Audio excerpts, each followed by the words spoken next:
హైదరాబాద్ లో రెండో రోజు వినాయక నిమజ్జన కార్యక్రమం కొనసాగుతోంది. ట్యాంక్ బండ్, హుస్సేన్ సాగర్ దారులన్నీ గణేశుడి ప్రతిమలతో నిండిపోయాయి. ఇప్పటి వరకు గ్రేటర్ హైదరాబాద్ లో 2,61,000కు పైగా గణేష్ ప్రతిమల నిమజ్జనం జరిగింది.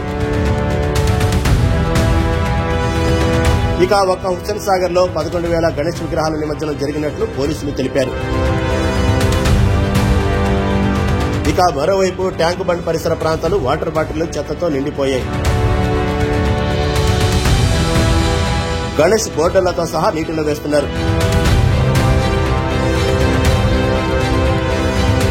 ముఖ్యంగా గణేష్ నిమజ్జన సమయంలో ఈ చెత్తను తొలగించడానికి గ్రేటర్ హైదరాబాద్ మున్సిపల్ కార్పొరేషన్ బృందాలు పనిచేస్తున్నాయి. నిమజ్జనం చేసే విగ్రహాలు పీఓపీ, ప్లాస్టిక్, సిమెంట్ వంటి పదార్థాలతో తయారవుతాయి. అవి నీటిలో పూర్తిగా కరగవు. ఇక విగ్రహాల అలంకరణలో ఉపయోగించే విషపూరిత పెయింట్లు నీటిలో కలిపి కాలుష్యాన్ని పెంచుతాయి. ప్రతి సంవత్సరం పెద్ద సంఖ్యలో విగ్రహాలు నిమజ్జనం చేయడం వల్ల చెత్త పరిణామం పెరుగుతోంది. 2025లో హుస్సేన్ సాగర్ లో దాదాపు 11,000 విగ్రహాలు నిమజ్జనం చేసినట్లు సమాచారం.